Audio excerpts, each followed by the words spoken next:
Well, good morning and welcome to day 5 in the Ramwell house. What have you been up to today? So far, I was attacked by a cat. Calm.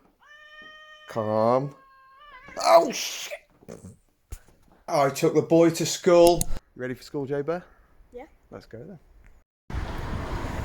So I'm late for school because of that damn truck in the road. Never mind. So I made it to school. Now it's shopping in Aldi. So, at Aldi now. Got to get some supplies for the brother because Asda let him down and he thinks driving and leaving the house is a little bit overrated. So, dog and cat food, let's go. Also going to get some supplies for the wife. See you in a bit. So, day 5 of the lockdown. Fought with the cat, took the kids to school, went shopping, dropped some stuff off my brother's, picked my floor up. There she is. Now what? Time for the video. So, first of all, hit that like button, get that subscribe pressed, and let's go. So we've got 4 weeks off, or supposed to have 4 weeks off. I mean, I don't know who else is actually off. I mean, for instance, I went and picked up a floor today. But how is a floor at an essential shop? I don't know. But whatever. Not here to talk about that. I really do feel for you guys out there, though, who can't do your tests. And I've had a lot of people worried about lessons. I feel your pain. Try not to worry. There are some things we can put in place really for the next month to see you through. So we can't do driving lessons for 4 weeks, but does that mean we have to stop? No, we don't.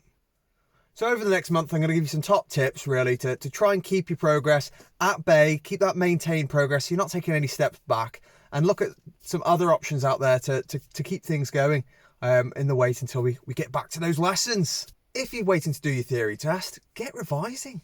Half an hour every day is going to help you massively. Now, just because I can't give you lessons, that doesn't mean you can't go out with someone in your bubble if you've got access to a car. Even just 30 minutes a week would really help keep you up to a standard. So if you have access to a car, you need to be insured on the car, you need someone to be in the passenger seat who's over 21 and has a license for 3 years. This person obviously also needs to be in your bubble.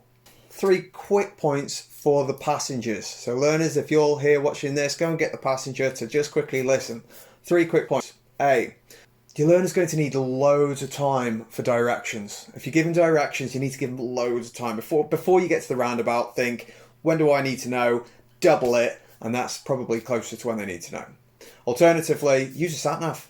Stick a pinpoint location in for them, get them to follow that. It's going to be great for their driving test where they require to have 20 minutes sat-nav training. Great opportunity. Number 2, your learner has been taught with probably minimal skill. They probably haven't got anywhere near as much practice as you. As you know, driving takes years to learn. So don't try and compare your driving to theirs. They have been taught the minimal skill that they're going to need. So they might not know every single little thing inside and out like you do, especially about your car. Number 3, try not rush them. Okay, when they get to a roundabout, make sure they're doing everything in lots of time and don't rush them. If you rush them, they will end up making mistakes. It leads to car anxiety, which will follow on with some mistakes. And that is not what we want. Now, when learning to drive, you need 3 things. You need skill, you need knowledge, and you need confidence. Well, we can't do the skills at the moment because we can't get on the road, but we can do the knowledge. Now, as we've got 4 weeks that we can't do any driving, your knowledge side of things, this would be perfect for that. So get those revision books back out, start looking at the road signs because you need to know all of these to be on the road confidently. Make sure you're revising those show me, tell me questions. Okay, they're very easy to find online with the questions and answers, and at some point you're going to have to do it.